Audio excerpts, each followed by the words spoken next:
পুরুষ স্বতন্ত্র ছিল, ঠিক আছে। শুধুমাত্র আবু আহমদ জুনুর বিরুদ্ধে নির্বাচন করেছে, এটাও যেভাবে বলছে তেমনটি ওর পাশে যে উপজেলা আওয়ামী লীগের সভাপতি জাহিদুল ইসলাম জাহাঙ্গীর ছিল, সেটা কেন আসছে না? এটা আপনাদের কাছে আমাদের প্রশ্ন।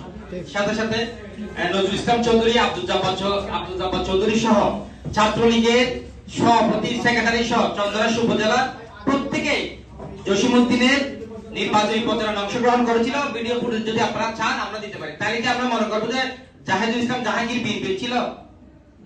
সে তো আওয়ামী লীগ ছিল। জসিমের পক্ষে তার যে নির্বাচন প্রচারণা করেছে এবং বিশাল মিছিল করেছে ছাত্রলীগের এরা সহ, তাহলে এটা হচ্ছে পূর্ণাঙ্গভাবে ভুলভাল উপস্থাপন করছে। মানে সে বোঝাতে চাচ্ছে আমি আওয়ামী লীগের সেক্রেটারির বিরুদ্ধে বিজয় হয়ে এসেছি, কিন্তু তার বিজয় হওয়ার পিছনে যে পূর্ণাঙ্গ অর্থ ক্ষমতা সবকিছু আওয়ামী লীগের ছিল সেটা কিন্তু মানুষকে বলছে। ভিডিও ফুটেজ সহ সবার আছে।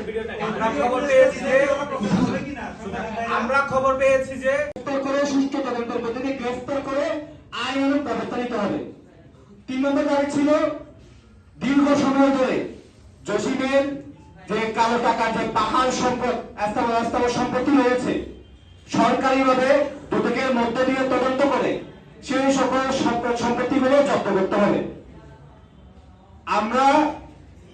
আমরা স্পষ্ট করে আরো বলতে চাই, আমাদের এই কর্মসূচি চলমান থাকবে যতদিন পর্যন্ত নির্বাচন কমিশন আমাদের কথাগুলো আমলে নেয় নাই।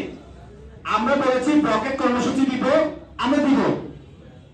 সেখানে বিএনপি আসুক, ছাত্রলীগ আসুক, জসিমের দালালরা আসুক, আমরা দেখে নিব তারা আমাদেরকে কি করে রাজপথে। আমরা রাজপথে থাকবো, রাজপথে লড়ে যাব। আমরা ওসমান হাদির আদর্শে বিশ্বাসী।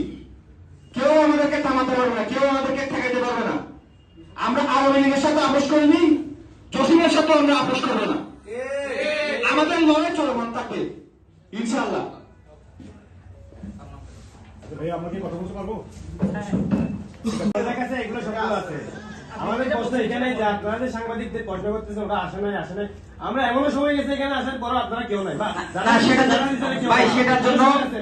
সেটার জন্য আমরা আপনাদেরকে কৃতজ্ঞতা জানাচ্ছি। যদি ভুল হয়ে থাকে, আপনারা ছিলেন বিদায় অভ্যুত্থানটা আমরা এত সুন্দরভাবে সফল করতে পেরেছি, সেজন্য সারা জীবন আপনাদের প্রতি আমরা কৃতজ্ঞতা। প্রোগ্রামগুলো আমাদের কাজ হবে।